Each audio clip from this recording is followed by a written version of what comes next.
हो जाइए तैयार मैथ्स के सवाल पर करने करारा प्रहार और तैयार है आपके लिए अंडर 24/7 बिहार और मैं चंदन आप सभी का करता हूँ अभिनंदन और बना रहे हमारा आपका बिहार अंडर 24/7 के साथ प्यार भरा बंधन। तो चलिए स्टार्ट करते हैं आज का सेशन और बात करेंगे हम लोग सर बिहार एसएससी के लिए एलसीएम और एचसीएफ पे चर्चा हो रही थी। एलसीएम एचसीएफ का कुछ पार्ट बचा रह गया है, उसको पूरा करते हैं हम लोग। ठीक है, तो ये सवाल है सर 850 मीटर लंबा 510 मीटर चौड़ा एक आयताकार आंगन है, बिल्कुल वर्गाकार टाइल्स से पक्का किया जाना है। सभी समान आकार के टाइल्स हैं, तो टाइल्स का सबसे बड़ा आकार क्या है जिसका उपयोग इस उद्देश्य के लिए किया जा सकता है? टाइल्स का सबसे बड़ा आकार बता दीजिए जिसका उपयोग इस उद्देश्य के लिए किया जा सकता है। तो मैक्सिमम साइज का टाइल्स आपको लेना है, ठीक है, स्क्वायर टाइल्स लेना है जिसका उपयोग, जैसे घर में आप लोग देखते होंगे घर में टाइल्स लगाया जाता है, तो ऐसा थोड़ी ना है कि जितना बाई जितना का आपका कमरा है उतना बाई उतना का टाइल्स आप ले आते हैं खरीद के, ऐसा तो होता नहीं है। उसके लिए क्या करना पड़ता है कि सर आप अपने इंजीनियर से मिलते हैं, इंजीनियर आपके घर की नाप जोख करता है और वो बताता है कि कितने बाई कितने साइज का टाइल्स लगेगा और उसी साइज का टाइल्स आप लाते हैं। तो यहाँ पे भी वही माजरा है कि सर कितने बाई कितने का टाइल्स लाना है, तो उसके लिए हम लोग क्या करते हैं, यहाँ पे एचसीएफ निकालते हैं। क्या निकालते हैं कि sir size of a square tiles, size of a square tiles, size of a square tiles, जो मैक्सिमम पॉसिबल साइज का टाइल्स लगेगा। मतलब ये कहने का मतलब है कि आपका टाइल्स घटे भी नहीं और आपका टाइल्स टूटे भी नहीं। तो कौन से साइज का टाइल्स लगेगा ये मैटर है। तो उसके लिए हम लोग करते हैं size of a square tiles निकालते हैं, जिसमें लंबा उसके लिए क्या करना पड़ता है, जो मेजरमेंट है अपने घर का 850 मीटर लंबा और 510 मीटर चौड़ा, इसका हम लोग क्या लेते हैं एचसीएफ, इसका हम लोग क्या लेते हैं एचसीएफ। तो इसका एचसीएफ निकालेंगे तो 850 और 510, इसका एचसीएफ कितना हो जाएगा, तो 170।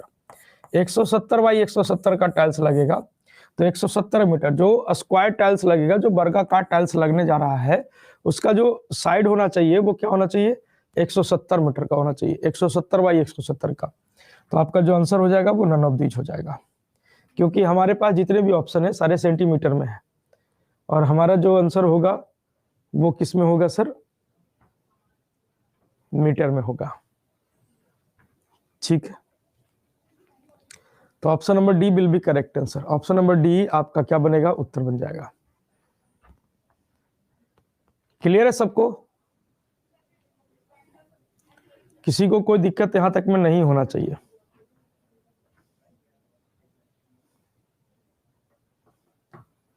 कल का पीडीएफ अभी लगा दिए हैं गौतम जी, कल का पीडीएफ लगा दिए हैं, आज अभी लगा दिए हैं, चेक कर लीजिएगा रिफ्रेश करके, कल का पीडीएफ लगा दिए अभी।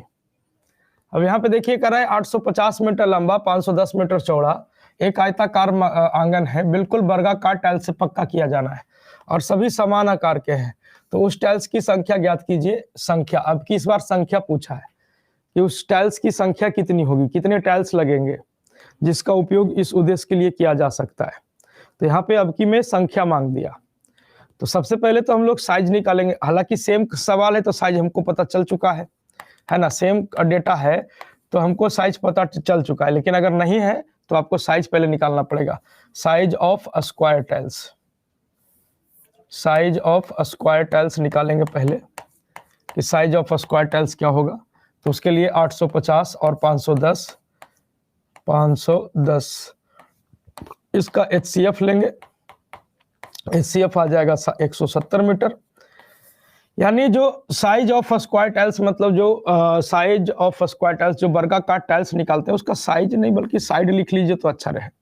साइड ऑफ स्क्वायर टाइल्स, तो जो वर्गाकार टाइल्स है उसका जो साइड होगा वो 170 मीटर का होगा, माने भुजा जो होगी वो 170 मीटर की होगी।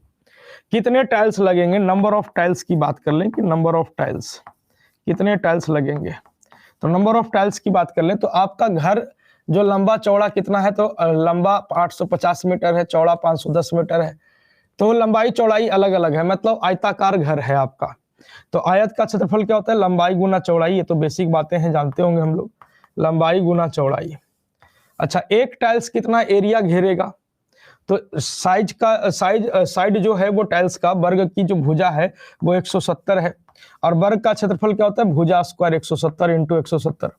अब इसको काटिए, 3 चांस में कटेगा, इसको काटिए 5 चांस में कटेगा, तो 5 तिया कितने टाइल्स, तो आप कहेंगे 15 टाइल्स। कितने टाइल्स लगेंगे साहब, तो 15 टाइल्स लगेंगे। कितने टाइल्स की आवश्यकता पड़ जाएगी, तो 15 टाइल्स की आवश्यकता पड़ जाएगी। तो 15 टाइल्स आपके सवाल का उत्तर होगा। जीके कब होगा, कल से होगा शायद, जीके जीएस कल से होगा शायद, ठीक है। तो 15 आपके सवाल का उत्तर बन जाएगा। 15 विल बी करेक्ट आंसर। अब यहाँ पे देखिए, ये सब सवाल खाली बड़ा बड़ा देखने को मिलेगा, लंबा चौड़ा मतलब लैंग्वेज दे देगा, हड़काने का एकदम पूरा प्रयास रहता है क्वेश्चन सेटर का, ठीक है, पूरा लंबा चौड़ा आपको क्वेश्चन देगा, ठीक है। एक दूध विक्रेता के पास 21 लीटर गाय का दूध है, 21 लीटर गाय का दूध है, 42 लीटर टोंड दूध है और 63 लीटर डबल टोंड दूध है। यदि वह उन्हें एक टीन के डिब्बे में इस प्रकार पैक करना चाहे कि हर डिब्बे में उतने ही लीटर दूध हो, उतने ही लीटर दूध हो, माने हर डिब्बा, माने टीन के डिब्बा में वो पैक करना चाह रहा है उसको, और हर टीन के डिब्बे में उतना ही लीटर दूध होना चाहिए जितना कि सब में है, ठीक है ना। और कहता है कि किसी भी दो तरह के दूध को एक डिब्बे में मिलाना ना चाहे, मतलब किसी भी दो प्रकार का दूध नहीं मिलाना चाहता है, मतलब अलग अलग ही रखता है, तीनों अलग अलग ही रखता है। 21 लीटर गाय का दूध है, 42 लीटर टोंड दूध है, 63 लीटर डबल टोंड दूध है, सबको अलग अलग ही रखना चाहता है, और सबका जो बोतल का जो नाप है वो बराबर होना चाहिए। माने मान लो 2-2 लीटर करके रख रहा है, तो सब में 2-2 लीटर होना चाहिए, ठीक है। तो पूछा है कि और किसी प्रकार को मिलाता नहीं है, तो डिब्बों की उपेक्षित संख्या, मतलब ऐसे कितने डिब्बे चाहिए अपने को, ऐसे कितने डिब्बे चाहिए। तो सबसे पहले हमको करना क्या पड़ेगा कि जैसे अभी हम लोग टाइल्स बिछाने वाला जो काम कर रहे थे, तो सबसे पहले हम लोगों को करना क्या होगा कि वो मेजरमेंट, कि प्रत्येक डिब्बे में कितना कितना दूध होना चाहिए, प्रत्येक डिब्बे में कितने कितने दूध होने चाहिए, वो मेजरमेंट पहले निकालना है। तो वो मेजरमेंट निकालने के लिए हम लोग क्या करते हैं कि साइज ढूंढेंगे, कि साइज ऑफ मैक्सिमम पॉसिबल, माने साइज ऑफ डब्बा को अंग्रेजी में कुछ कह दे रहे, if you want to the can, हाँ साइज ऑफ कैंस, कैन माने डब्बा है ना, साइज ऑफ कैंस। तो साइज ऑफ कैंस के लिए हमको क्या करना पड़ेगा, ये जो अपने पास मेजरमेंट है 21 लीटर गाय का दूध, 42 लीटर टोंड दूध और 63 लीटर आपका डबल टोंड दूध, इसका अपने को क्या निकालना पड़ेगा, HCF। इसका अपने को क्या निकालना पड़ेगा, HCF निकालना पड़ेगा। इसका सबसे पहले हम क्या निकालेंगे, HCF निकालेंगे। तो HCF, तो आप देखिएगा HCF, तो इसका अंतर कितने का, तो 21 और 42 में अंतर कितने का, तो 21 दूनी 42, 21 का अंतर आ रहा है, 21 या 63, ठीक है, 21 का अंतर है। अब 21 प्यार करता है इससे, आप कहेंगे हाँ करता है, 21 दूनी 42 करता है, 21 या 63 करता है, यानी HCF जो हो गया वो 21 हो गया। यानी प्रत्येक डिब्बा में 21 लीटर दूध है ना, प्रत्येक डिब्बा में कितना लीटर दूध है, 21 लीटर दूध है। हमसे पूछा कि कितना डिब्बा चाहिए, प्रत्येक डिब्बा में 21 लीटर दूध है। अब कितना डिब्बा चाहिए, तो डिब्बा कितना चाहिए, तो गाय का दूध था 21 लीटर और हमको एक डिब्बा का माप निकल के आ गया कितना, तो 21, तो 21/21 यानी कितना डिब्बा चाहिए, एक डिब्बा। 42 लीटर टोंड दूध है, तो 42 में 21 से भागा दे दीजिए, तो कितना डिब्बा चाहिए, तो 2 डिब्बा चाहिए। और 63 लीटर डबल टोंड दूध है, इसमें हम 21 से भाग देते हैं, 21 या 63, कितना डिब्बा चाहिए, 3 डिब्बा। तो टोटल कितना डिब्बा हो गया, तो 3 2 5 और 1 6, कितना डिब्बा हो गया सर, 6 डिब्बा हो गया। कितने डिब्बों की आवश्यकता पड़ेगी, तो 6 डिब्बों की आवश्यकता पड़ेगी, ठीक है। कितने डिब्बों की आवश्यकता पड़ेगी, तो 6 डिब्बों की आवश्यकता पड़ेगी। 6 डिब्बा आपके सवाल का उत्तर बनेगा। छह डिब्बा आपके सवाल का क्या बनेगा, उत्तर बनेगा। हाँ, उसी प्रकार का सवाल है, खाली लैंग्वेज दे देगा इस तरह का, ठीक है ना। कहता है गणित के 84 पुस्तक है, फिजिक्स के 90 पुस्तक है और केमिस्ट्री के 120 पुस्तक। विषय वार ढेरियां लगाई जाती है, मतलब सब्जेक्ट वाइज ढेरी लगाता है, और प्रत्येक ढेरी में कितनी पुस्तकें हो जिससे प्रत्येक ढेरी की ऊंचाई समान हो, मतलब कितना ढेरी बना सकता है ना, प्रत्येक ढेरी में कितनी पुस्तक होनी चाहिए और प्रत्येक ढेरी की ऊंचाई जो है, माने जो ऊंचा हम लोग ऐसे ऐसे सजा के रखते हैं, जो स्लैग है वो सारा स्लैग जो है वो बराबर होना चाहिए, है ना। तो वो प्रत्येक स्लैग जो हम बना रहे हैं बराबर बराबर ऊंचाई का, तो वो बराबर बराबर ऊंचाई में तो प्रत्येक स्लैग में किताब की संख्या कितनी होगी, तो वही मेजरमेंट निकालना है कि मैक्सिमम साइज का डब्बा बताइए जिसमें हम दूध रख सकते थे, तो वो मेजरमेंट, या मैक्सिमम साइज का टाइल्स निकालिए। तो इनके सेंस को समझना होता है, इनके सेंस को समझना होता है कि सर यहाँ पे HCF निकलना है या LCM निकलना है। तो जब बोला कि सर जो स्लैग हम बनाएंगे, मान लो कि 20 गो स्लैग बना या 25 गो स्लैग बना, XYZ जो भी बने, तो उस स्लैग में मैक्सिमम कितने किताब हम रख सकते हैं, तो ये इसकी साइज निकालने की बात कर रहा है। तो साइज निकालने की बात कर रहे हैं, मतलब HCF, यानी हमको क्या करना पड़ेगा कि 84, 90 और 120। ये सीधा सीधी सवाल कहा देता कि 84, 90, 120 का HCF ज्ञात करिए, तो फिर आपको लगता कि इजी सवाल है, लेकिन ये लैंग्वेज दे दिया, इस तरह का लैंग्वेज दे दिया आपको उलझाने के लिए। अब यहाँ पे इसका HCF निकालना है, तो हम जानते हैं कि HCF जो होता है वो मिनिमम डिफरेंस, तो सबसे कम अंतर यहीं पे दिखेगा, मिनिमम डिफरेंस से ज्यादा नहीं, मतलब 6 से ज्यादा हमारा आंसर नहीं होगा, तो 6 से ज्यादा वाला सारा काट दीजिए, ठीक, तो कहानी खत्म हो गया। अब देखिए फिर भी चेक कर लेते हैं कि आप यार करता है 14 छक 84, 15 छक 90, है ना, 20 छक 20 से, हाँ सर, तो यही HCF है, यानी प्रत्येक स्लैग में कितनी किताबें होनी चाहिए, तो 6 किताबें होनी चाहिए। प्रत्येक स्लैग में कितनी किताबें होनी चाहिए, तो 6 किताबें होनी चाहिए, ठीक है। प्रत्येक स्लैग में कितनी किताबें, तो 6 किताबें, ठीक है। क्लियर है सबको, कोई दिक्कत यहां तक में नहीं होना चाहिए। अब हेडिंग लगा दीजिए एवरेज, हेडिंग लगा दीजिए एवरेज, LCM HCF का आपका समापन हुआ, एवरेज हेडिंग लगा दीजिएगा। जो भी किताबें आपके पास है उससे LCM HCF बनाइए, कोई समस्या कोई परेशानी होती है तो उसको भेज दीजिएगा, है ना, डाउट हम क्लियर करा देंगे। जीके का क्लास कल से होगा भाई, सोहिल भाई, कल से होगा जीके की क्लास, ठीक है। एवरेज, औसत, हेडिंग लगा देंगे औसत। तो एवरेज क्या होता है, एवरेज की बात कर ले, तो एवरेज इज इक्वल टू होता है sum of term, sum of terms upon number of term, पदों का कुल योग अपॉन पदों की संख्या, है ना। हिंदी में बात कर लें तो हम कहेंगे पदों का कुल योग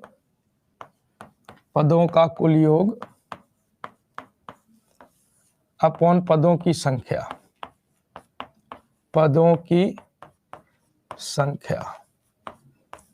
का कुल योग अपॉन पदों की संख्या, ये आपका क्या हो जाएगा, एवरेज हो जाएगा, ठीक है। पदों का कुल योग अपॉन पदों की संख्या, ये आपका क्या हो जाएगा सर, एवरेज हो जाएगा, ठीक है। एवरेज का एक फार्मूला और काम करता है, वो फार्मूला क्या होता है, first term plus last term divide by 2, first term plus last term divide by 2, ये एवरेज इज इक्वल टू।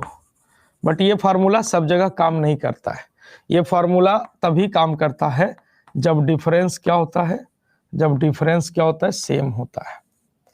जब डिफरेंस क्या होता है, तो सेम होता है, तब ये फार्मूला काम करता है, ठीक है ना। जब डिफरेंस सेम होता है तब हमारा एवरेज काम करता है। बाबू जो भी क्लासेस आपके रिमेनिंग बची है ना, करंट अफेयर हो या जीके जीएस हो, जो भी क्लासेस हो, कल से आपकी सारी क्लासेस शुरू हो रही है, कल से आपकी स्टार्ट हो रही है। जीके जीएस, करंट अफेयर, कल से आपकी सब शुरू हो जाएगी, कल से आपकी सारी शुरू हो जाएगी,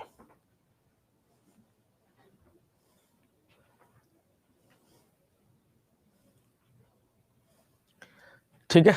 तो first term plus last term divide by 2, अभी तक के हम लोग पढ़ लिए क्या, तो number system, simplification, LCM HCF, 3 chapter हम लोग मैथ्स में पढ़ चुके हैं, चौथा आपका सर यहाँ पे स्टार्ट हुआ है, एवरेज। तो first term plus last term divide by 2 ये आपका एवरेज के बराबर काम करेगा, और ये तब काम करेगा जब डिफरेंस अपना सेम होगा, जब डिफरेंस अपना सेम होगा। ठीक है, जैसे एक सवाल है कि सर एक कक्षा के 5 लड़कियों का वजन 49, 42, 61, 55 और 58 है। एक कक्षा के 5 लड़कियों का जो औसत वजन है वो 49, 42, 61, 55 और 58 kg है। तो ज्ञात करिए कि कक्षा के इन 5 लड़कियों का औसत वजन किलो में क्या हो जाएगा। इन 5 लड़कियों का औसत वजन क्या हो जाएगा। ठीक है, तो देखिएगा सर, अब ये औसत निकालना है तो सीधा सीधी हम क्या करेंगे कि इन 5 लड़कियों का टोटल वजन, पदों का कुल योग, तो ये जोड़िए 49 प्लस 42 प्लस 61 प्लस 55 प्लस 58, और कितने लड़की हैं तो 5 लड़की हैं। 5 से भागा दे देंगे, ये हमारा औसत दे देगा। 5 से भाग दे देंगे, ये हमारा औसत दे देगा। अब इसको हम लोग जोड़ लीजिए, 8 5 13, 13 1 14, 14 2 16, 16 9 25 की 5, हाथ में बच गया कितना तो 2, 5 5 10, 10 6 16, 16 4 20, 20 4 24 और 2 26, और डिवाइडेड बाई क्या तो 5। 5 से भागा दीजिए, 5 5 25, बच गया 1, 5 3 15, 53। 53 आपके सवाल का उत्तर हो जाएगा। 53 विल बी करेक्ट आंसर। ठीक है, 53 आपके सवाल का क्या हो जाएगा, उत्तर हो जाएगा। अच्छा, एक तरीका ये हो गया, ये तो सिंपल वे में जैसे बचपन में हम लोग जोड़ते थे वैसे जोड़ दिए कि sum of term upon number of term. 5 लड़कियों का कुल वजन जोड़े और डिवाइड बाई 5 कर दिए, हमारा औसत का पता चल गया। अब हम लोग इसमें डेविएशन लगाएंगे। अब हम लोग इसमें क्या लगाएंगे, डेविएशन लगाएंगे।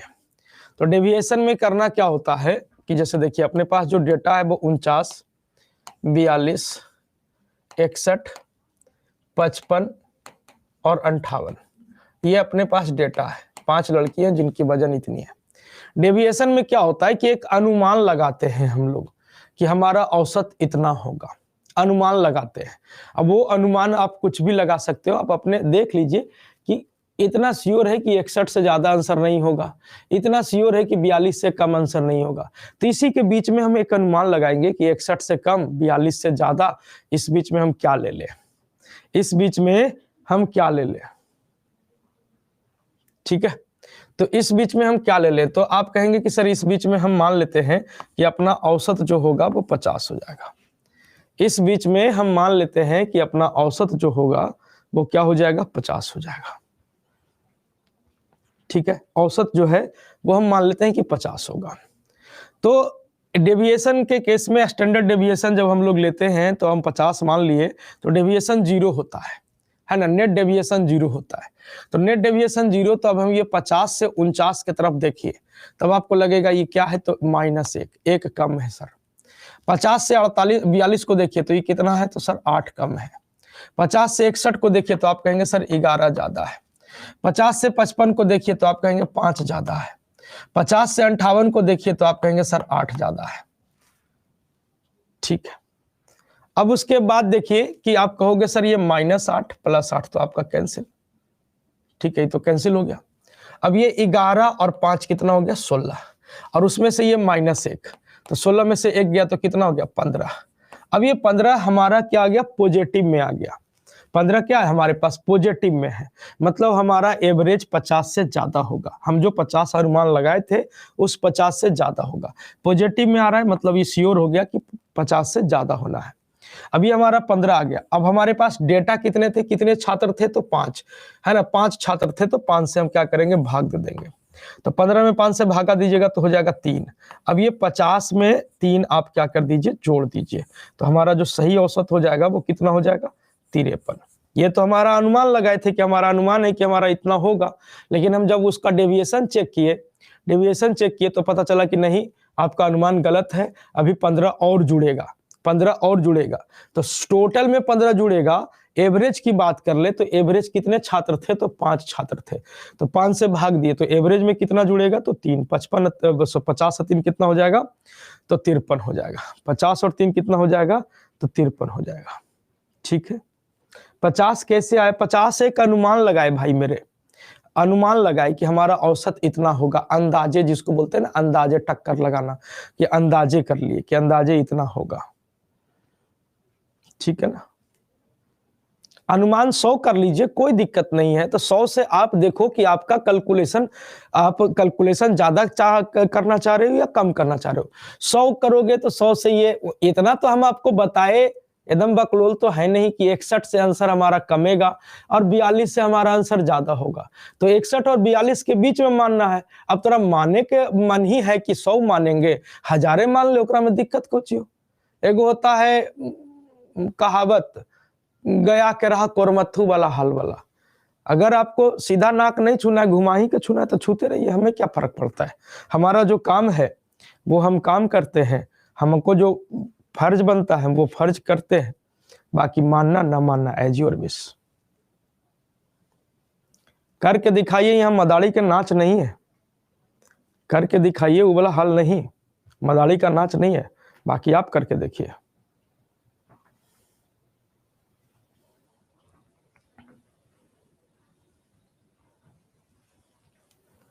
फोर 4.0 में जुड़ने के लिए फिर से पैसा लगेगा, पैसा तो लगेगा, लेकिन आप जुड़िएगा काय के लिए?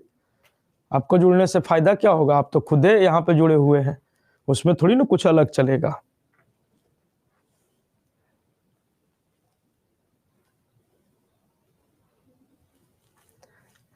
क्लोज वाला से कैलकुलेशन जल्दी हो जाएगा। ये रोनित जी, ये चीज राजीव जी समझ पाए तब ना। राजीव जी 100 मान के बनाना चाहते हैं तो बनाने दीजिए, उनका इच्छा है, वो अपना बनाए, वो तो राजीव जी समझे।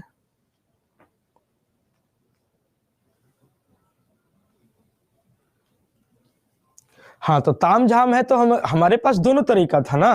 जैसे ताम झाम आपको लग रहा ना, तो हम तो सीधा सीधी भी तरीका आपको हम बताए, sum of term upon number of term, पूरे पदों को जोड़ दीजिए, जितने टर्म है उतने से भाग दे दीजिए। सीधा तरीका भी है और ताम झाम भी है। आपको ताम झाम लग रहा है तो ताम झाम भी है।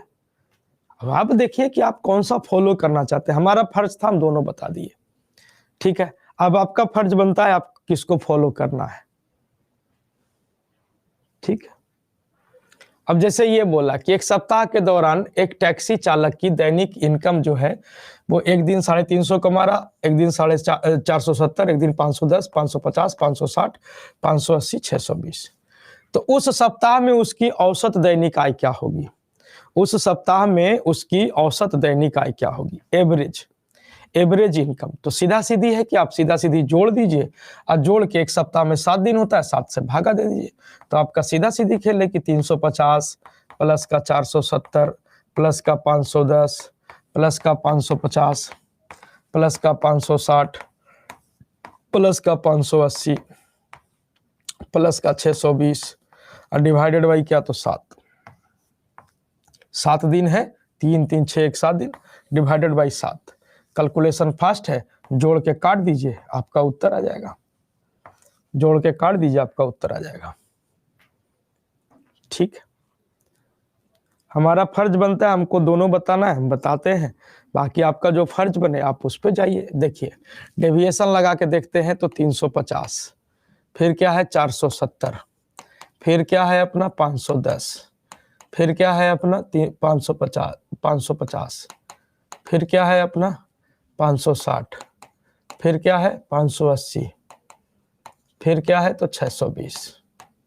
अब हम इतना जान गए कि सर 350 से ज्यादा आंसर होगा, क्या कि छोटा सबसे छोटा 350 है, 350 से ज्यादा होगा, और 620 से क्या होगा? कमेगा। 350 से ज्यादा होगा, 620 से कमेगा। अब इस बीच में हम अनुमान लगाते हैं। ठीक है, तो इस बीच में हम अनुमान लगाते हैं कि अनुमान लगा दिए, अंदाजा लगा दिए कि मोटा मोटी हम 500 मान लिए कि 500 हमारा औसत हो जाएगा, 500 औसत हो जाएगा। तो फिर नेट डेविएशन देखते हैं। तो नेट डेविएशन जब हम देख रहे हैं तो ये आपका सर कितना कम? तो 150, ये कितना कम? तो 30, ये कितना ज्यादा? तो 10, ये कितना ज्यादा? तो आप कहेंगे 50, ये कितना ज्यादा? तो आप कहेंगे सर 60, ये कितना ज्यादा? तो आप कहेंगे 80, ये कितना ज्यादा? तो आप कहेंगे 120। ठीक है, 120। अब इसको क्लियर कर लीजिए, इसको क्लियर कर लीजिए। ठीक है कि सर यहाँ पे देखा जाए तो ये 150 और माइनस का 150 माइनस का 30 माइनस 180 हो गया। इसको देख लेते हैं तो 120 और 160 ये हो गया 180, तो ये 180, तो ये पूरा का पूरा माजरा क्या हो गया, प्लस माइनस खत्म हो गया। अब इसके बाद यहाँ पे हो गया सर, यहाँ पे क्या हो गया देखिएगा, यहाँ पे आपका क्या हो गया 80 और 50 130 140, यानी 140 प्लस में आ गया। प्लस में आ गया मतलब 500 से हमारा औसत ज्यादा होगा। प्लस में आ गया तो 500 से हमारा औसत ज्यादा होगा। 140 डिवाइडेड बाई कितना, तो कितने दिन थे, तो 7 दिन थे, तो टोटल में 140 जुटेगा। औसत में कितना जुटेगा, तो 140 में 7 से भागा दिए, कितना आ गया, तो 20, यानी औसत में 20 जुड़ेगा, यानी 500 और प्लस 20 कितना हो जाएगा, तो आपका हो जाएगा 520। 520 आपका उत्तर बनेगा। 520 आपका क्या बनेगा, उत्तर बनेगा। ठीक है ना, 520 आपका क्या बन जाएगा श्रीमान, उत्तर बन जाएगा। ठीक है, एज योर विश। आसान, अगर ये तो सीधा सीधी है तो आसान तो लगेगा ही, जोड़ना है, जोड़ के भाग देना है ना। तो एज योर विश, दोनों तरीके हैं आपके सामने, है ना। 2 एग्जाम्पल कर दिए, समझ जाएंगे आप लोग। अगला सवाल कहता है कि सर पहले 100 धनात्मक पूर्णांक का औसत ज्ञात कीजिए। पहले 100 धनात्मक पूर्णांक का औसत क्या हो जाएगा। फर्स्ट 100 पॉजिटिव इंटीजर का एवरेज आपको ज्ञात करना है। ठीक है ना, फर्स्ट 100 पॉजिटिव इंटीजर का अपने को एवरेज ज्ञात करना है। तो पॉजिटिव इंटीजर 1 से शुरू होता है, 1 2 3 4 एंड 100 तक के। अब इसका औसत निकालना है ना, किसका औसत। तो अब देख लीजिए कि अंतर सेम है, 1 1 1 1, हाँ सर अंतर सेम है। तब हम एवरेज के लिए फार्मूला लगा सकते हैं, first term plus last term और डिवाइड बाई कितना, तो 2। तो हमारा जो औसत हो जाएगा वो कितना हो जाएगा, 50.5। हमारा जो औसत हो जाएगा वो कितना हो जाएगा, 50.5। 50.5 हमारा औसत हो जाएगा।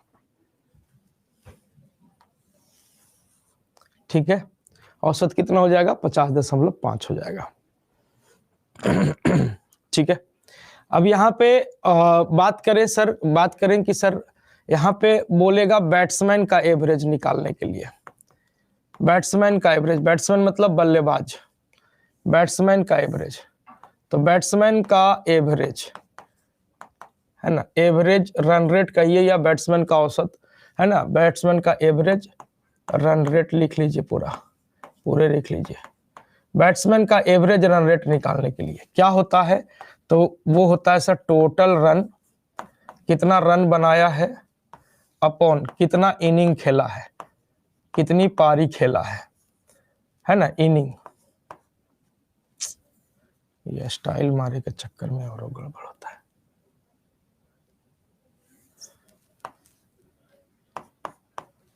इनिंग कि कितना रन खेला, कितना मतलब कि रन बनाया है और कितनी पारी में बनाया है। यहां से हम लोग बैट्समैन का एवरेज निकालते हैं। ठीक है, 5 कहां से आया, 5 कहां लिखल है, 5 कहां से आया, पीछे चल रहे हैं आप, रिफ्रेश करके आगे आइए। ठीक है, बैट्समैन का एवरेज। वहीं पे आपसे बॉलर का भी एवरेज पूछेगा, बॉलर का एवरेज, बॉलर का एवरेज है ना, कि गेंदबाज का औसत कैसे निकालेंगे। तो गेंदबाज का औसत कैसे निकालेंगे, तो गेंदबाज का औसत निकलता है रन अपॉन विकेट, मतलब कितना रन देकर कितना विकेट लिया है। यहां से बॉलर का इकोनॉमी रेट निकलता है। बॉलर का अगर एवरेज निकालने की बात करेगा तो बॉलर का एवरेज निकलेगा कितना रन दिया और कितना विकेट लिया, उससे बॉलर का एवरेज निकलता है। ठीक है ना, बॉलर का एवरेज रन अपॉन विकेट पर डिपेंड करता है। ठीक है ना, रन अपॉन विकेट पर डिपेंड करता है कि कितना रन बनाया है, सॉरी कितना रन दिया है और कितना विकेट लिया है, इस पे डिपेंड करता है बॉलर का औसत। ठीक है बच्चों, अब यहाँ पे एक पॉइंट नोट करके लिखिएगा, एक पॉइंट नोट करके लिख लीजिएगा, एक पॉइंट नोट करके लिख लीजिएगा कि नॉट आउट पारी में काउंट नहीं होता है, पारी में काउंट नहीं होता है।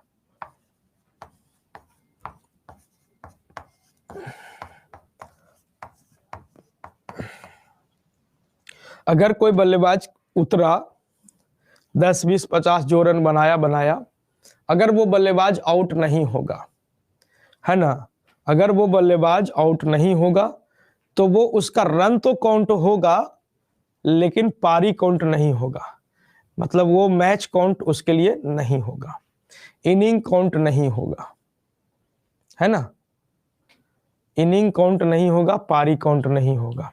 अगर वनडे है तो समझिए वो मैच काउंट नहीं होगा, अगर कोई नाम है T20 है तो मैच काउंट नहीं होगा। अगर जैसे ये इनिंग की बातें कब आ जाती है, टेस्ट मैच, है ना, टेस्ट मैच में क्या होता है, फर्स्ट इनिंग, सेकंड इनिंग, तो उसके लिए इनिंग आ गया, है ना, उसके लिए इनिंग आ गया कि कितना इनिंग में बनाया, समझ रहे हैं ना। तो टेस्ट मैच हो, ये वनडे हो या फिर T20 हो, उसके लिए तो मैच आ जाएगा सीधा सीधी, लेकिन मैच रहे चाहे इनिंग, मतलब कितना इनिंग वो खेला, ठीक है ना, सीधा सीधी माजरा ये है, कितनी पारी खेला। तो नॉट आउट पारी में काउंट नहीं होगा, ये बात ध्यान रखिएगा, ठीक है। तो ये बेसिक बातें थी यहाँ पे जानने वाली, तो इसको समझना था। अगला सवाल है अपने का कि 104 और 148 के बीच सभी सम संख्या का औसत ज्ञात कीजिए। ठीक है, 104 और 148 के बीच सभी सम संख्या का औसत ज्ञात कीजिए कि 104 और 148 के बीच जितने भी इवन नंबर हैं उनका योगफल क्या होगा, जितने भी इवन नंबर हैं उनका योगफल क्या होगा। तो 104 और 148 148, इसके बीच का इवन नंबर, ये इवन है बट लेना नहीं है, ये इवन है लेना नहीं है, काहे, तो यहाँ पे लग गया है बट क्या, तो बीच। तो 104 और 148 के बीच में जितनी भी सम संख्या है उनका औसत बता दीजिए, उनका औसत बता दीजिए। तो 104 के बाद इवन नंबर कौन है, 104 के बाद क्या हो जाएगा, 106, फिर 108, फिर 110, फिर 112 एंड सो ऑन। 148 से पहले कौन है, तो 146। अब ये सबका औसत निकालना है, तो अपने लोग देखेंगे कि सर क्या अंतर समान है, 2 का अंतर, 2 का अंतर, 2 का अंतर, हाँ सर अंतर समान है। तो अंतर समान है तो हम लोग एवरेज का फार्मूला जानते हैं, first term plus last term divide by 2, first term plus last term divide by 2। तो 106 प्लस 146, इसको जोड़िए तो 46 और 6 52, 252 और डिवाइडेड बाई 2, तो आपका जो औसत हो जाएगा वो 126 हो जाएगा, 126 हो जाएगा। अभी रीजनिंग का क्लास आप लोग का चला है, रीजनिंग की क्लास आप लोग की अभी चली है,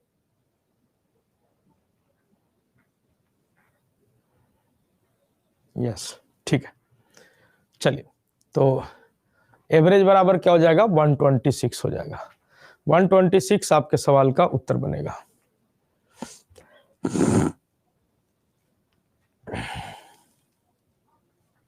चले, तो ये बात यहाँ पे है। अब यहाँ पे देखिए कह रहा है कि सर 7 लगातार सम संख्याओं का औसत 22 है, तो सबसे बड़ी और सबसे छोटी सम संख्या क्या है। 7 लगातार सम संख्याओं का औसत 22 है, तो सबसे बड़ी और सबसे छोटी संख्या बता दीजिए कि सर सबसे बड़ी और सबसे छोटी संख्या कौन सी है।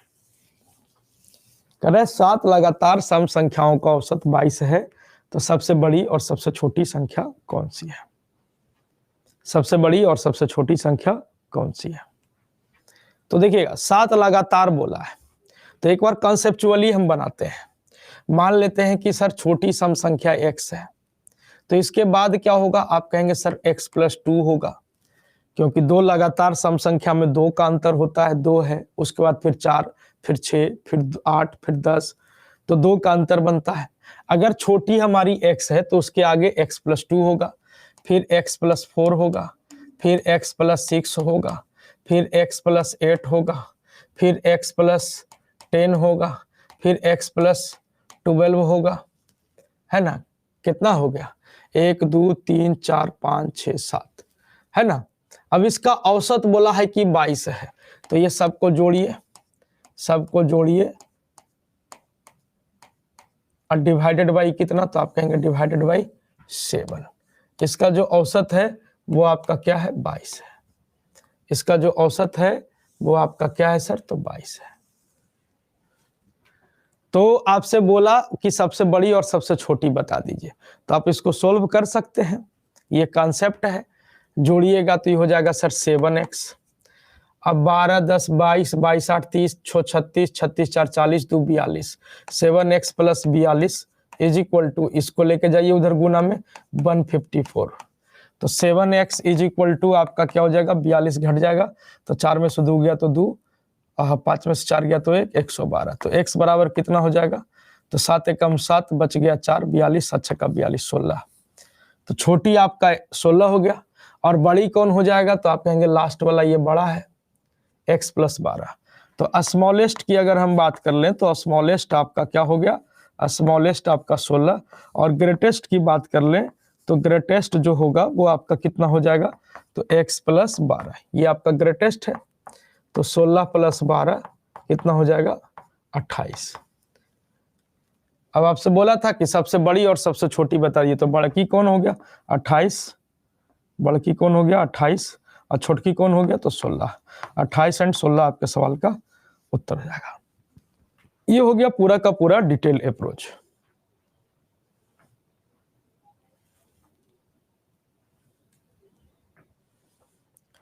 ठीक है ना, ये हो गया आपका सर पूरा का पूरा डिटेल अप्रोच। ठीक है, ये आपका कॉन्सेप्ट हो गया। बाकी शॉर्टकट बताना है, शॉर्टकट बनाना है, तो हम लोग क्या करेंगे? 7 लगातार है, 1 2 3 4 5 6 7, 7 लगातार है। औसत जो होता है वो हमेशा मिडिल टर्म होता है। औसत जो होता है वो हमेशा, ठीक है, औसत जो होता है वो हमेशा मिडिल टर्म होता है। तो 3 इधर 3 इधर, बीच वाला हमारा औसत होगा, बीच वाला हमारा औसत होगा। तो औसत कितना है आपका? तो 22। अब आपसे बोला सबसे बड़ी, है ना। औसत हमेशा मिडिल टर्म होता है, ये ध्यान रखिएगा। औसत हमेशा माध्यमान होता है। ठीक है, तो ये 3 गो इधर 3 गो इधर, बीच वाला आ गया। अब बोला सबसे बड़ी, तो 22 के बाद क्या होगा? 22 के बाद इवन नंबर 24, फिर होगा 26, फिर होगा 28। सबसे छोटी, तो 22 से पहले कौन? तो आप कहेंगे 20, उससे पहले कौन? 18, उससे पहले कौन? 16। आपसे पूछा था बड़ी और छोटी बता दीजिए, तो बड़ी आपकी 28 आ गई, छोटी आपकी कितनी हो गई? तो 16 हो गई। तो आप ऐसे भी चीजों को बना सकते हैं, ऐसे भी चीजों को आप लोग बना सकते हैं। तो यहां से हम लोग एवरेज निकाल सकते हैं, मैंने इस तरह से इस सवाल को डील कर सकते हैं। तो कॉन्सेप्ट भी बता दिए हम आपको, प्रोसेस भी आप, शॉर्टकट भी बता दिए। ठीक है,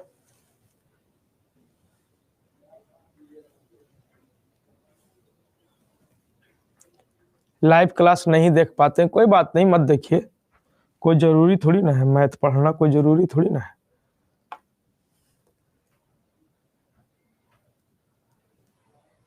सोनम मैम कहाँ गई है? हमको बता के नहीं गई है भाई।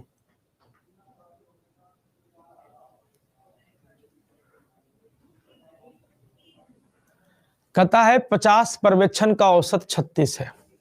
50 पर्यवेक्षण का जो औसत है वो 36 है। बाद में पाया गया कि एक पर्यवेक्षण 48 के स्थान पर गलती से 23 लिखा गया है। तो वास्तविक औसत क्या है? 50 पर्यवेक्षण है, 50 ऑब्जर्वेशन है, जिसका औसत जो है वो 36 है।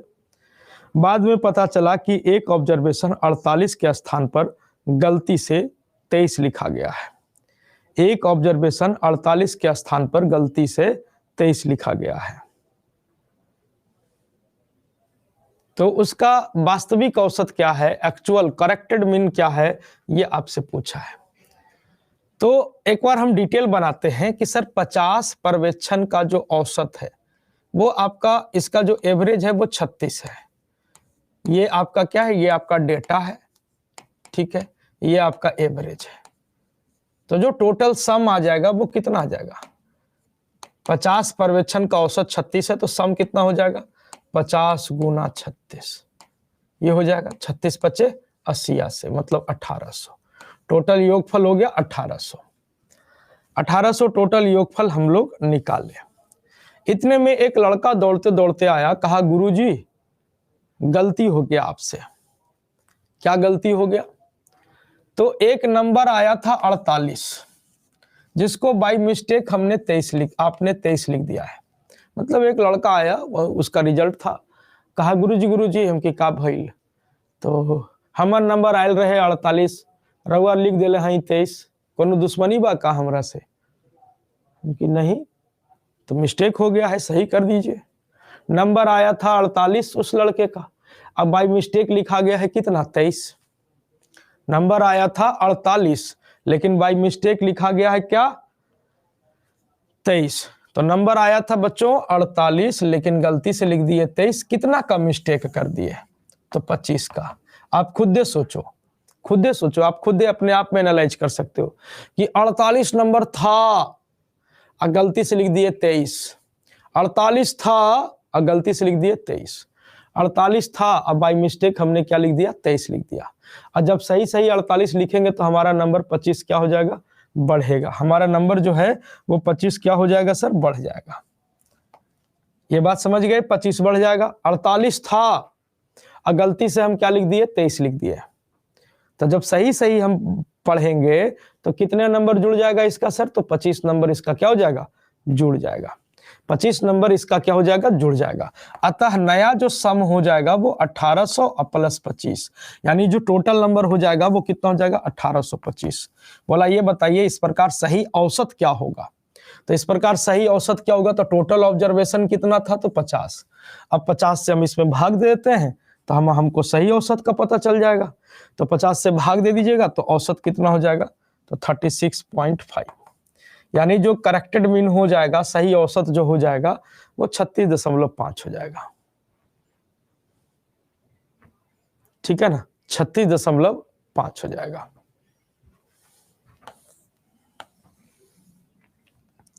क्या हो जाएगा, तो 36.5। बाकी रह गई मैटर सर शॉर्ट अप्रोच लगाने की, रह गई मैटर शॉर्ट अप्रोच लगाने की कि शॉर्ट अप्रोच हम लोग कैसे लगाएंगे। ठीक है, तो कुछ नहीं करना है, बस वैसे लॉजिकली सोचना है कि 50 पर्यवेक्षण का औसत 36 है, ये 36 हम ले आए, अपना निश्चिंत थे, एवरेज निकाल दिए, निश्चिंत थे अपना, ठीक है, हो गया। इतने में एक लड़का दौड़ते दौड़ते आया, कहा गुरुजी हमारा नंबर आया था 48, आप लिख दिए हैं 23, कितने का मिस्टेक हुआ जी, तो 25 का। कितने का मिस्टेक, तो 25 का। तो 48 था और गलती से हम 23 लिख दिए, ठीक है ना, 48 था और गलती से हम 23 लिख दिए। और जब सही 48 लिखेंगे तो कितना नंबर बढ़ेगा, तो 25 नंबर बढ़ेगा। 25 नंबर क्या हो जाएगा, बढ़ेगा, तो बढ़ेगा तो प्लस 25 नंबर बढ़ेगा। कहां से बाबू, तो टोटल आपका कितना है, अगर देखिए नंबर बढ़ेगा 25, लेकिन अगर हम औसत में बात करें कि औसत कितना बढ़ेगा, तो हम टोटल ऑब्जर्वेशन कितना है 50, 50 से भागा दे देंगे। तो 25 में 50 से भागा दीजिएगा तो ये हो जाएगा आधा, आधा करने का मतलब 0.5, यानी 36 में 0.5 जोड़ दीजिएगा तो जो करेक्टेड मीन हो जाएगा वो 36 क्या हो जाएगा 5 हो जाएगा। जो सही औसत हो जाएगा वो 36.5 हो जाएगा।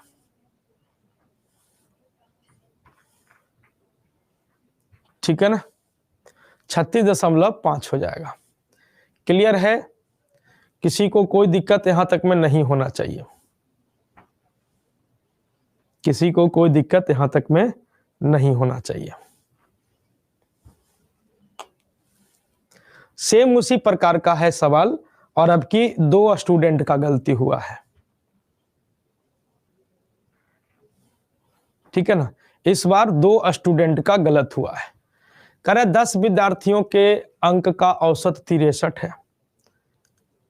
ठीक है, कह रहा है बाद में यह पाया गया कि एक विद्यार्थी के अंकों को 70 की जगह 40 और दूसरे विद्यार्थी के अंकों को 60 के जगह पे 50 पढ़ लिया गया है। तो 10 विद्यार्थियों के अंकों का वास्तविक औसत बता दीजिए कि 10 विद्यार्थियों के अंकों का वास्तविक औसत एक्चुअल एवरेज क्या होगा। तो सेम उसी प्रकार से सवाल है, एक बार कोशिश करिए आप लोग बनाने का। सेम उसी प्रकार से सवाल है, बना लेंगे आप लोग।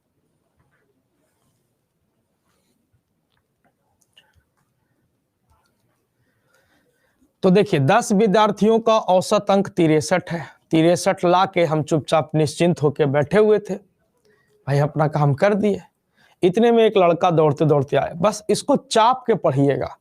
कहता है कि एक विद्यार्थी के अंकों को 70 के जगह पे 40, मतलब नंबर उसको आया था 70, नंबर कितना आया था 70, लेकिन हम पढ़ लिए कितना, तो 40 आया एकदम पूरा ताव में। गुरुजी हमारा नंबर आया था 70, आप लिख दिए हैं 40, दुश्मनी निभा रहे हैं, फलना कर रहे हैं, ठीक है ना। नंबर आया था हमारा 70, लेकिन आप पढ़ लिए कितना, तो 40। जब सही सही 70 हम पढ़ेंगे बाबू, तो कितना नंबर जुड़ेगा, कितना नंबर हमको और देना पड़ेगा, तो 30 नंबर हमको और देना पड़ेगा, 30 नंबर और देना पड़ेगा। इतने में एक दूसरा कैंडिडेट आया, लगा था कि मास्टरवा नशा में है, क्योंकि का होलू रे, तो हमारा नंबर आया था 60 और 60 के जगह पे आप दिए हैं कितना, 50। दूसरा लड़का आ गया कि हमारा नंबर आया था 60 और गलती से हम दे दिए 50। और जब सही सही हम 60 पढ़ेंगे, जब सही सही 60 पढ़ेंगे तो हमारा 10 नंबर बढ़ जाएगा। जब सही सही 60 पढ़ेंगे तो 10 नंबर हमारा क्या हो जाएगा, बढ़ जाएगा। यानी टोटल नंबर कितना बढ़ गया, तो आप कहेंगे 30 और 10 40 बढ़ गया। टोटल नंबर कितना बढ़ गया, 30 और 10 40। ये तो नंबर बढ़ गया 40। अगर हम पूछे औसत कितना बढ़ेगा, तो विद्यार्थियों की संख्या कितनी थी, तो 10, 10 से भागा दे दीजिए, तो बढ़ा मतलब प्लस कर देंगे। औसत कितना बढ़ेगा, तब आप कहेंगे सर 30 और 10 40, 40 बटा 10 यानी 4, 30 10 40, 40 बटा 10 यानी औसत कितना बढ़ जाएगा, तो 4। तो 63 और 4 कितना हो जाएगा, तो सही औसत जो हो जाएगा वो कितना हो जाएगा सर, 67। सही औसत क्या हो जाएगा बच्चों, तो दैट इज 67। 67 आपके सवाल का उत्तर बनेगा, 67 आपके सवाल का उत्तर बन जाएगा। क्लियर है, कोई दिक्कत नहीं होना चाहिए। तो इसको चीजों को समझना है, ठीक है ना, चीजों को समझना है। नेक्स्ट कह रहा है कि सर 126 संख्याओं का औसत 951 है। 126 संख्याएं हैं जिसकी औसत 951 दी जा रही है। अब ये कह रहा है कि प्रत्येक संख्या को 0.2 से गुना करके 3.6 जोड़ा जाता है। प्रत्येक संख्या को 0.2 से मल्टीप्लाई करते हैं, देन ऐड 3.6। तो संख्या के नए सेट का औसत बता दीजिए कि सर संख्या के नए सेट का औसत क्या हो जाएगा। संख्या के नए सेट का औसत क्या हो जाएगा, ये आपसे पूछा है।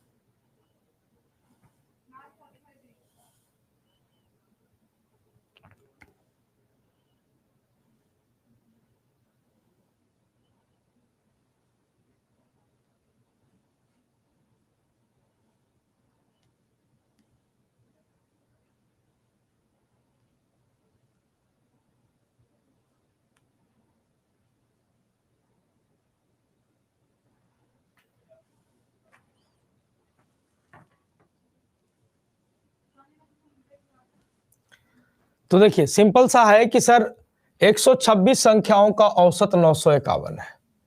तो 126 संख्याओं का औसत 951, 951 लिख देंगे। अब ये क्या कर रहा है कि प्रत्येक संख्या को 0.2 से गुना कर रहा है। तो ये हमारे संख्या को छेड़ रहा है, हम इसके एवरेज को छेड़ेंगे। ये हमारे संख्या को 0.2 से गुना किया, हम इसके एवरेज को 0.2 से गुना करेंगे। फिर 3.6 जोड़ दिया है, तो फिर 3.6 हम क्या करेंगे, जोड़ देंगे। तो नया औसत क्या हो जाएगा, सीधा सीधी आप हमारे संख्या को छेड़े हो, हम आपके एवरेज को छेड़ेंगे। अब इसको 0.2 से गुना करते हैं, तो 2 एकम 2, 2 पचे 10 की 0, 9 दूनी 18 1 19, 190.2, अब प्लस का 3.6, तो ये कितना हो जाएगा 193.8। ये आपके सवाल का उत्तर हो जाएगा। 193.8 आपके सवाल का उत्तर हो जाएगा। क्लियर है। कोई दिक्कत यहां तक में नहीं होना चाहिए। सेम उसी टाइप का सवाल है, बस आपको बड़ा दे दिया गया है डराने के लिए, और उसी प्रकार का सवाल है, कुछ नहीं है इसमें भी। कह रहा है 39 संख्याओं का औसत 17 है, प्रत्येक संख्या को 12 से गुना कर दिया जाता है, फिर प्रत्येक संख्या में 16 जोड़ दिया जाता है, और अंत में इस प्रकार गठित प्रत्येक संख्या को 11 से डिवाइड किया जाता है। इस प्रकार बनाई गई संख्याओं के नए सेट का औसत क्या हो जाएगा? इस प्रकार बनाई गई संख्याओं के नए सेट का औसत क्या हो जाएगा?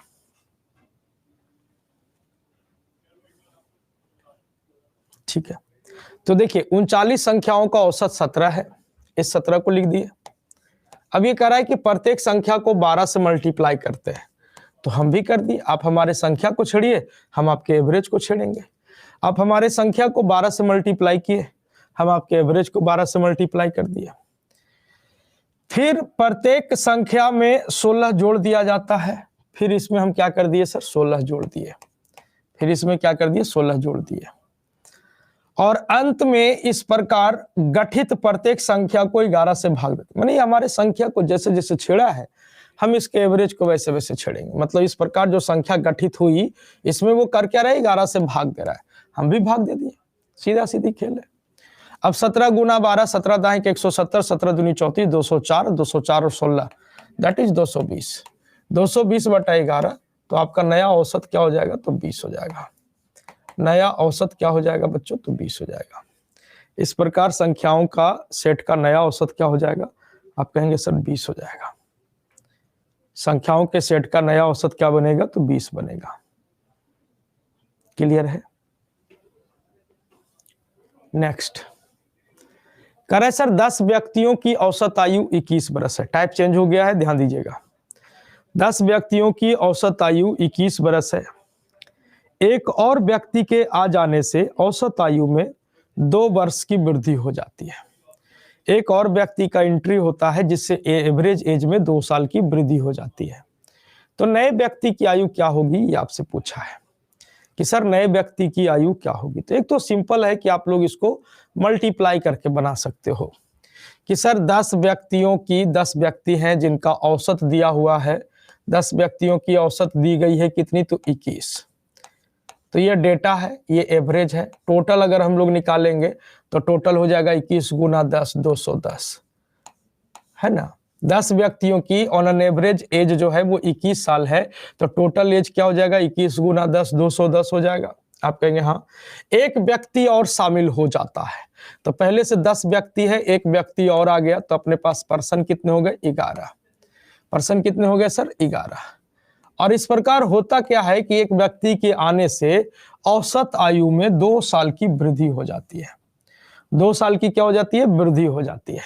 यानी पहले औसत 21 था, आज औसत कितना हो गया? 23 हो गया। 2 बढ़ गया, 21 से 2 23। तो इस प्रकार जो नया योगफल अगर हम देखें तो आप कहेंगे सर 23 गुना 11, तो ये हो जाएगा सर 3, 3 2 कितना? तो 5, 253। 23 गुना 11 यानी कितना? तो 253। तो अगर देखा जाए 253 नया योगफल क्या हो गया सर? 253 हो गया। अब यहां से देखा जाए सर कि जो व्यक्ति पहले तो टोटल सम था 210, आज हो गया 253, तो जो नया व्यक्ति शामिल हुआ उसके कारण कितना बढ़ गया? तो 43। अतः हम कह सकते हैं कि नए व्यक्ति की जो एज है वो कितनी है? तो 43 साल है। नए व्यक्ति की जो एज है वो कितनी है? तो 43 साल है, 43 ईयर। नए व्यक्ति की जो एज है वो कितनी है? 43 साल है। क्लियर है? तो इसको सिंपली मल्टीप्लाई करके चल सकते हैं, बाकी हम आपको शॉर्टकट बताते हैं, ठीक है। तो इसको सिंपली वे में हम लोग मल्टीप्लाई करके निकल सकते हैं। शॉर्टकट की बात कर लें तो शॉर्टकट की बात करें तो थोड़ा ध्यान दीजिएगा।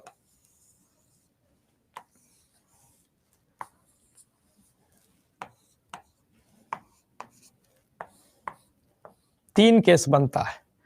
एक तो कोई इंसान जुड़ेगा, मतलब एक इंसान की एंट्री होगी, एक माने किसी चीज का एंट्री होगा, किसी चीज का एक्सक्लूजन होगा, मतलब बाहर जाएगा कोई, और ये हो जाएगा रिप्लेसमेंट। तीन केस बनता है, इंक्लूड का, एक्सक्लूड का और रिप्लेसमेंट का। तो किसी के आने से, ये जो देखिए जो गोल गोल बना हुआ है पहले से ग्रुप बना हुआ है, ये जो गोल गोल बना हुआ है वो पहले से ग्रुप बना हुआ हो, चाहे आदमियों का ग्रुप हो, चाहे भेड़ का हो, चाहे गधा का हो, चाहे कुछ का हो, पहले से ये एक समूह तैयार है। ठीक है, पहले से समूह तैयार है। किसी के आने से यदि एवरेज बढ़ेगा, यदि एवरेज बढ़ेगा तो प्लस, एवरेज घटेगा तो माइनस। ये ग्रुप बना हुआ है, ग्रुप से कोई इंसान जाता है, उसके जाने से यदि एवरेज बढ़ता है तो हम क्या करेंगे माइनस, एवरेज घटता है तो हम क्या करेंगे प्लस। रिप्लेसमेंट का सिस्टम, एक आता है एक जाता है, माने कि किसी एक इंसान को, जैसे मान लो अभी क्लास कर रहा है, हम किसी एक को भगा दिया, अरे तुम जाओ क्लास से, ठीक है, उसके जगह पे हम किसी दूसरे को बुला लिए, रिप्लेस का सिस्टम, ठीक है ना। तो रिप्लेसमेंट के सिस्टम में यदि एवरेज आपका बढ़ेगा, यदि एवरेज बढ़ेगा तो प्लस और एवरेज घटेगा तो माइनस।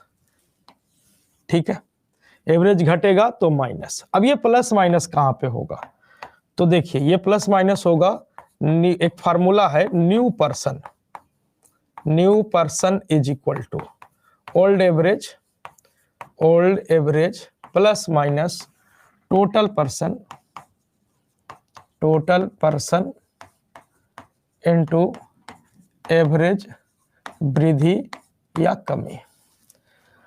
न्यू पर्सन बराबर हो जाएगा old average plus minus total person into average वृद्धि या कमी। Old average plus minus total person into average वृद्धि या कमी। अब यहां पे चीजों को समझिएगा कि सर न्यू पर्सन की बात कर ले तो new person is equal to old average. तो सर 10 व्यक्तियों की औसत आयु कितनी है, तो 21। तो ओल्ड एवरेज हमारा कितना हो गया, तो आप कहेंगे सर 21। अब बोला कि सर एक व्यक्ति के एक और व्यक्ति के आ जाने से उनके औसत आयु में 2 बरस की वृद्धि हो जाती है। एक और व्यक्ति आ जाता है तो एवरेज 2 बढ़ जाता है। तो ये पहला वाला केस कि किसी के आने से यदि एवरेज बढ़ गया तो हम क्या करेंगे प्लस, बढ़ गया तो यहाँ पे जो प्लस माइनस में इधर है क्या हो जाएगा प्लस हो जाएगा। 10 व्यक्ति पहले से था, एक व्यक्ति और आ गया तो टोटल पर्सन हो गए 11। एवरेज कितना बढ़ गया, आप कहेंगे सर एक व्यक्ति के शामिल हो जाने से औसत में 2 साल की वृद्धि हो गई, औसत में 2 साल की वृद्धि हो गई। तो 2 साल हम यहाँ एवरेज कितना बढ़ गया 2 साल। अब 11 दूनी के कितना, तो 22 और 21 और 22 जोड़ दीजिए तो न्यू पर्सन मतलब शामिल होने वाले पर्सन की आयु 21 और 22 कितना, तो आप कहेंगे सर 43 साल। कितना सर, तो 43 साल। तो इस पे बैठा के आप बना सकते हो 43 साल।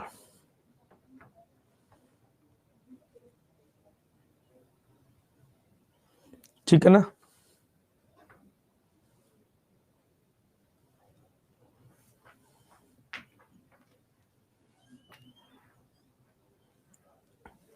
ठीक है, क्लियर है। इसी प्रकार से एक सवाल और है कि सर 11 व्यक्तियों की औसत आयु 23 साल है। एक व्यक्ति के चले जाने से उसके औसत में 1.5 बरस की कमी हो जाती है। तो जाने वाले व्यक्ति की आयु क्या है, ये आपसे पूछा है कि जाने वाले व्यक्ति की आयु क्या है। तो देखिए 11 व्यक्तियों की औसत आयु कितनी है, आप कहेंगे सर 23। ओल्ड एवरेज हम 23 लिख दिए। एक व्यक्ति के चले जाने से औसत क्या हो जाता है 1.5 बरस घट जाता है। तो किसी के जाने से यदि एवरेज घट गया तो हम क्या करेंगे प्लस, किसी के जाने से एवरेज घट गया तो हम क्या करेंगे प्लस करेंगे। तो प्लस 11 व्यक्ति था, एक व्यक्ति चला गया तो टोटल पर्सन 10 हो गए। औसत कितना घट गया जी, तो आप कहेंगे 1.5। तो जाने वाले व्यक्ति का एज कितना हो जाएगा, तो आप कहेंगे 10 डेढ़ कितना, तो आप कहेंगे 15। 23 और 15 जोड़िएगा तो 23 5 28 10 कितना, तो 38 साल। कितना साल, तो आप कहेंगे 38 साल। तो जाने वाले व्यक्ति की आयु क्या है, तो आप कहेंगे 38 साल। ऑप्शन नहीं है। जाने वाले व्यक्ति की आयु कितनी है, तो आप कहेंगे सर 38 साल है। 38 साल आपके सवाल का क्या हो जाएगा, उत्तर हो जाएगा। 38 ईयर आपके सवाल का क्या बनेगा, उत्तर बन जाएगा। बाकी ये सवाल हम लोग का होमवर्क रहेगा, इसको आप लोग बनाने का एक बार प्रयास करिएगा। कल यहीं से हम स्टार्ट करेंगे, कल यहीं से स्टार्ट करेंगे। बाकी बिहार एसएससी इंटर लेवल के लिए बिहार एसएससी इंटर लेवल के लिए अपनी नई बैच शुरू हो रही है, नई बैच शुरू हो रही है। तो जो छात्र तैयारी, आपके मित्रगण हैं, कोई अभी नहीं जुड़ पाए हैं, तो बैच का नाम क्या है? विनायक। बैच का नाम विनायक 4.0, विनायक 4.0 बैच है। अगर कोई मित्रगण होंगे, अगर क्लास हमारी अच्छी लगती है तो उनको सजेस्ट करिएगा। 22,317 ये डिस्काउंट कोड लगा के सभी साथी इसमें जुड़ जाएंगे, ठीक है ना। अगर कोई मित्रगण होंगे तो उनको सजेस्ट करिएगा। आज के लिए फिलहाल हम यहीं पे रखते हैं सेवा, अगले दिन पुनः प्रसारित करेंगे। तब तक के लिए घर पे रहिए, पढ़ते रहिए, मुस्कुराते रहिए। Thank you. जय हिंद।